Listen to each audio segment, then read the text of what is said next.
Carl Jung identified 8 signs of an extremely rare personality type.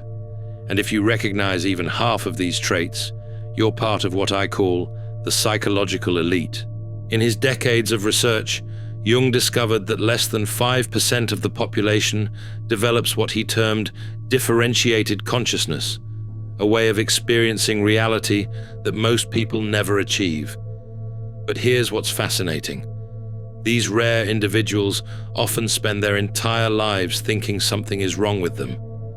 Jung documented case after case of people with extraordinary psychological depth who had been convinced by society that their intensity, their sensitivity, their refusal to accept shallow answers were character flaws rather than signs of exceptional mental sophistication. The most shocking part? Jung realized these rare personalities aren't just different, they're evolutionarily advanced. They represent humanity's next stage of consciousness development. Join me as we descend into the depths of Jungian psychology to uncover these 8 definitive signs of rare personality types. If you recognize yourself in these patterns, everything you've been told about being too much will finally make sense, because you're not too much for the world. The world is too little for you. Because here's what Jung discovered that modern psychology still refuses to acknowledge. The traits that make you feel like an outsider aren't defects, they're upgrades. You're not broken, you're breakthrough. Jung wrote, "The privilege of a lifetime is to become who you truly are." But what if who you truly are doesn't fit into society's narrow definitions of normal? What if your intensity, your depth, your refusal to settle for surface-level existence are evidence of what I call advanced psychological architecture? Think about this from an evolutionary perspective. Throughout history, the individuals who pushed humanity forward were the ones who couldn't accept the status quo. They were the ones who questioned everything, felt everything, and saw possibilities that others couldn't even imagine. But here's the tragic irony. Society teaches these exceptional individuals to suppress their greatest strengths. You've probably been told you're too sensitive, too intense, or too complicated. But Jung understood that these supposed flaws are actually signs of what he called psychological differentiation, the rare ability to perceive and process reality at levels most people never develop. Modern neuroscience is finally catching up to Jung's insights. Dr. Elaine Aron's research on highly sensitive people shows that approximately 20% of the population has nervous systems that process sensory information more deeply. But Jung identified something even rarer: individuals whose entire psychological structure operates at an advanced level. But that's not the most extraordinary part. The most extraordinary part is that these rare personalities often hide their gifts because they've been taught to see them as burdens. You've learned to dim your light because others find it threatening. Let me reveal the first sign of what I call psychological rarity. Sign 1. You experience emotional depth that feels almost supernatural. Jung discovered something remarkable about emotional intensity. He found that certain individuals don't just feel emotions, they experience what he called affect-toned complexes that create profound psychological resonance. You don't just have feelings. Feelings move through you like symphonies, each one carrying layers of meaning that others can't access. Here's what Jung realized that most therapists miss. This isn't emotional instability, it's emotional sophistication. When you feel deeply, you're not overreacting. You're accessing what Jung called the objective psyche, layers of human experience that most people have learned to suppress. You feel the unspoken tension in rooms before anyone says a word. You carry the emotional undercurrents of every interaction because your psyche is wired for depth, not surface-level pleasantries. Jung wrote, "Everything that irritates us about others can lead us to an understanding of ourselves. But for you, everything illuminates pathways to understanding that others can't even see." Sign 2. You question reality with what I call sacred curiosity. According to Jung, Most people live what he called unconscious lives. They accept social programming without examination. But you can't help but dig deeper. Jung would have recognized you as someone with an active thinking function that refuses to accept surface explanations. You don't just ask what, you ask why. Why do people stay in relationships that diminish them? Why do we accept systems that don't serve human flourishing? Why do we pretend that shallow conversations constitute meaningful connection? Jung called this the transcendent function, the psychological ability to see beyond current limitations. While others accept the status quo, you're already envisioning what could be different, what could be more authentic, what could honor the full spectrum of human potential. But here's what I've discovered about people like you. Your questions threaten others' comfortable illusions. When you ask deep questions, you're not just seeking answers. You're challenging the psychological defenses that keep people feeling safe in their limitations. If you've ever been told you ask too many questions or think too deeply about things, comment, "My curiosity is sacred." Sign 3. You've developed what I call conscious independence. Jung said, "The most terrifying thing is to accept oneself completely." You've learned to do exactly this, not by choice, but by psychological necessity. According to Jung's research, rare personalities often develop what he called individuated consciousness earlier than others, usually through adversity. Here's what Jung understood that most people miss. Your independence isn't a defensive mechanism, it's an achievement. You've learned through experience that depending on others for your sense of worth is psychological quicksand. So you built yourself from the ground up. You stood up, often alone, and created an identity that couldn't be taken away by someone else's opinion or absence. Jung called this process individuation, the psychological journey toward becoming whole. Most people never complete this journey because it requires facing what Jung termed the shadow, all the parts of yourself you've been taught to reject. Your solitude isn't loneliness, it's sanctuary. It's where you remember who you are beneath all the roles and expectations. Jung believed this self-knowledge is the foundation of all psychological health.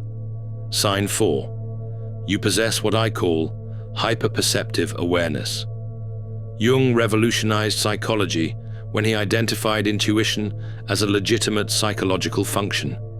He said, "Intuition is perception via the unconscious that brings forth ideas, images, possibilities, ways out of a blocked situation by a process that is mostly unconscious."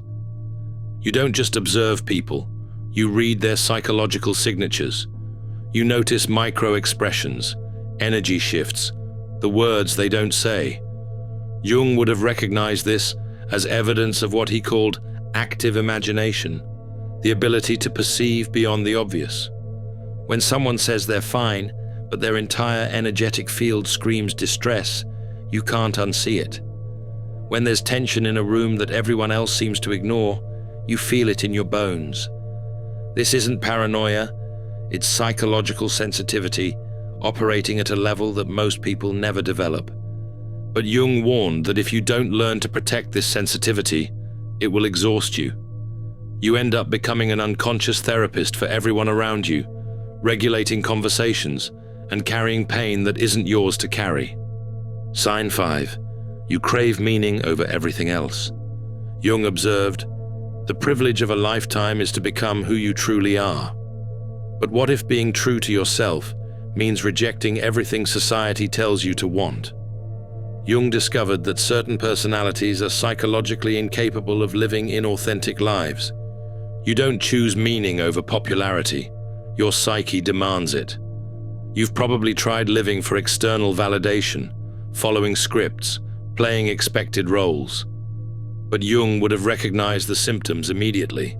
That gnawing emptiness, that sense of betraying something essential, that quiet desperation beneath any applause. According to Jung, when you live against your psychological type, you don't just feel uncomfortable, you develop what he called neurotic symptoms. Your psyche literally rebels against inauthenticity. You can't pretend that shallow goals matter. You can't get excited about achievements that lack substance. You can't build relationships based on convenience rather than connection. Your psychological makeup won't allow it. But Jung identified something remarkable about people who prioritize meaning. They become what I call evolutionary catalysts for human consciousness. When you refuse to settle for less than authentic connection, you force others to confront their own inauthenticity. Sign 6. You've outgrown people and environments repeatedly. Jung said, "The greatest tragedy of the family is the unlived lives of the parents." But what happens when you refuse to live an unlived life? Jung discovered something profound about psychological growth. It's often a solitary journey. You've likely experienced the painful realization that people who once knew you don't anymore. Not because you've become difficult, but because you've shed layers of conditioning that no longer serve you.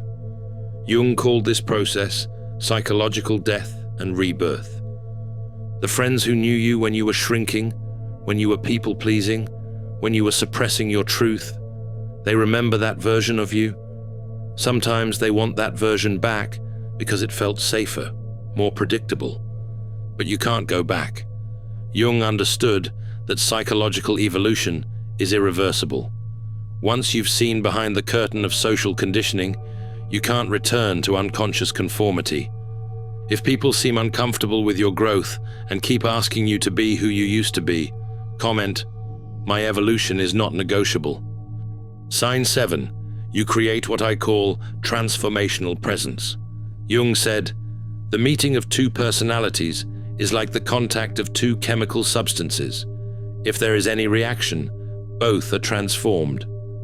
But what if you're the type of person who creates transformation simply by showing up authentically? Jung identified a rare quality that some people possess, the ability to create what he called psychological holding space.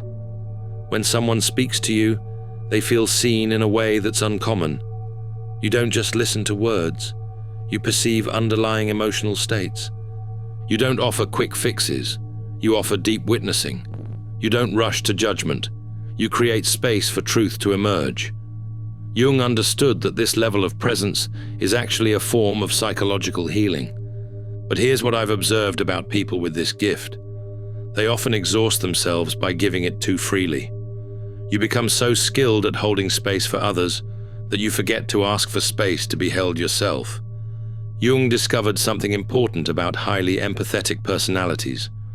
They often develop what I call helper syndrome, a pattern of unconscious self-sacrifice that ultimately serves no one. The work isn't to stop caring. The work is to learn discernment. Sign 8. You sense a purpose that can't be defined yet. Jung said, "Your vision becomes clear when you look into your heart. Who looks outside dreams. Who looks inside awakens. If you feel a persistent sense that you're meant for something more than the ordinary, Jung would have recognized this as what he called the transcendent function, your psyche's drive toward individuation and purpose. You feel it, that restless knowing that you have something to contribute, something to build, something to express. It might not be clear yet, but it's undeniable." Jung understood this as evidence of what he called creative potential-seeking expression. This isn't about fame or recognition.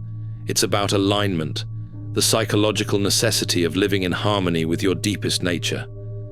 Jung found that people who ignore this calling often develop neurotic symptoms, anxiety, depression, a sense of meaninglessness. But here's Jung's most profound insight about purpose-driven personalities. Your calling isn't just personal, it's transpersonal. You're not just here to fulfill yourself, you're here to serve the evolution of consciousness itself. Jung spent his entire career studying personalities like yours. He called people with these traits what I term the differentiated individuals, those who have developed psychological complexity that allows them to see, feel, and understand at levels most people never reach. But Jung also identified the stages of development for rare personalities. Understanding where you are in this process is crucial for your continued growth. Stage 1. The unconscious outsider. You feel different, but don't understand why. You experience the traits, but see them as problems to be fixed, rather than gifts to be developed. You try to conform, to fit in, to be normal. But the psychological strain is enormous. Jung observed that people in this stage often develop what he called persona rigidity. They become so focused on appearing normal that they lose touch with their authentic selves. Stage 2. The awakening individual. You begin to recognize your traits as potentially valuable rather than problematic. You start to understand Jung's concept of psychological types and see where you fit. You begin the process of what Jung called shadow integration, owning the parts of yourself you've been taught to reject. This is where you stop apologizing for your depth and start owning it. You begin to set boundaries with people who want to dim your light. You start seeking out others who can match your level of authenticity. Stage 3. The individuated consciousness.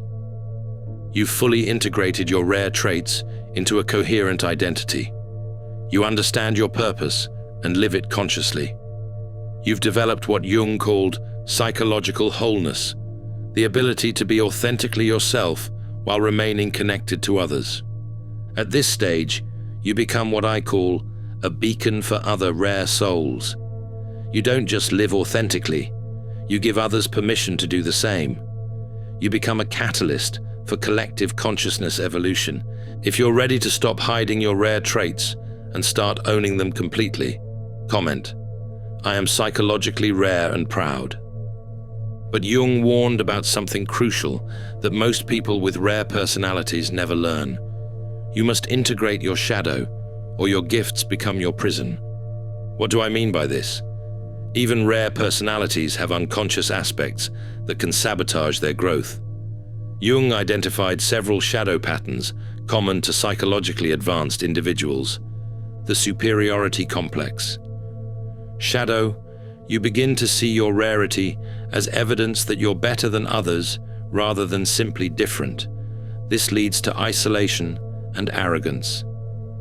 The messianic shadow. You become convinced that it's your job to wake up or heal everyone around you. This leads to burnout and resentment when others don't appreciate your efforts. The martyrdom shadow. You begin to believe that being rare means being destined to suffer, that your depth requires sacrifice of happiness or connection. Jung understood that shadow integration is essential for psychological health. The goal isn't to eliminate these tendencies, but to make them conscious so they don't unconsciously control your behavior. True psychological rarity includes the wisdom to know when to share your gifts and when to preserve them, when to lead and when to follow, when to speak truth and when to remain silent. Jung made a profound observation about rare personalities in relationships. They either attract people who want to possess their light or people who are threatened by it. Understanding this pattern is crucial for building authentic connections. The light seekers. These are people who are unconsciously drawn to your energy but haven't done their own inner work. They want you to be their therapist, their guru, their source of meaning. They love your gifts, but not necessarily you as a complete person. The light dimmer. These are people who feel threatened by your intensity and constantly try to get you to tone down, be more reasonable, or stop making everything so complicated. They're often unconsciously triggered by your authenticity because it highlights their own inauthenticity. The light matcher. These are the rare individuals who have done their own psychological work and can meet you at your level of depth without needing to consume or diminish you. They celebrate your rarity while maintaining their own psychological sovereignty. Jung discovered something beautiful about rare personalities who learn to navigate relationships consciously. They become mirrors that help others see their own potential for psychological development. The key is learning what Jung called psychological discrimination, the ability to discern who is capable of authentic relationship and who is seeking something else from you. But here's what Jung understood that changes everything. With psychological rarity comes responsibility. You're not just different for your own benefit. You're different in service of human evolution. Jung believed that individuals with rare personalities serve as bridges between the unconscious and conscious realms of human experience. Through your depth, your questions, your refusal to accept shallow answers, you help humanity grow. This is why you can't settle for ordinary. This is why surface-level connections feel empty. This is why you'd rather be alone than pretend. Your psyche knows you have work to do, and that work requires authenticity, depth, and courage. But Jung also warned about what I call psychological inflation, the danger of believing that being rare makes you superior rather than simply responsible. The key is holding both humility and power, understanding that you're special without believing others are less valuable. Your sensitivity isn't a weakness to be managed, it's intelligence to be applied. Your intensity isn't too much, it's exactly what certain situations require. Your refusal to settle isn't difficult, it's necessary for the evolution of consciousness. Jung made a startling prediction about rare personalities. As humanity evolves, more people will develop these traits. What's rare now will become more common as our species grows in psychological sophistication. But that means you're not just personally rare, you're evolutionarily important.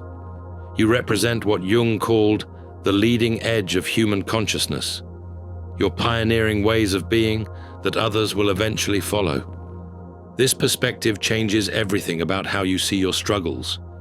Every time you felt like an outsider, you were actually scouting new territory for human potential. Every time you've been criticized for being too much, you were demonstrating possibilities that threaten limited worldviews.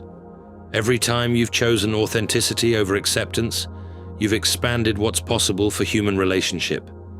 Every time you've refused to settle for shallow meaning, you've raised the bar for what life can become.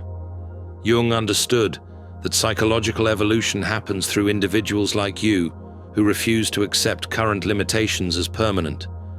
You're not just living your life, you're expanding what it means to be human. But this comes with loneliness. You're often walking paths that few others have walked. You're solving problems that most people don't even recognize as problems. You're seeking connections that most people don't believe are possible. Jung's final insight about rare personalities was both challenging and liberating. You must learn to love your rarity without needing others to understand it. The goal isn't to make everyone see how special you are. The goal is to embody your gift so fully that you become a living example of what's possible when someone embraces their authentic nature completely. This means accepting that some people will never understand your depth. Some will be threatened by your questions. Some will want to diminish your light because it makes them uncomfortable with their own dimness. But Jung discovered something beautiful about people who fully embrace their psychological rarity. They become magnets for others who are ready to embrace their own uniqueness. You don't need everyone to understand you. You need to find the few who can match your level of consciousness and build a life with them. The world needs your questions, your sensitivity, your refusal to accept limitations as permanent. But you must give these gifts consciously, strategically, sustainably. You must learn to be both powerful and protective, both open and discerning. Jung wrote, "The most terrifying thing is to accept oneself completely."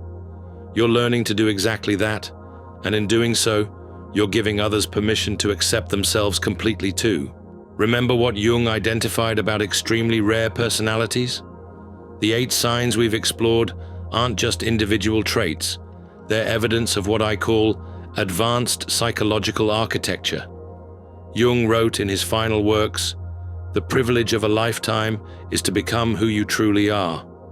But for people like you, becoming who you truly are means accepting that you operate at a level of psychological sophistication that most people never develop. Your emotional depth isn't oversensitivity, it's emotional intelligence operating at advanced levels. Your constant questioning isn't negativity.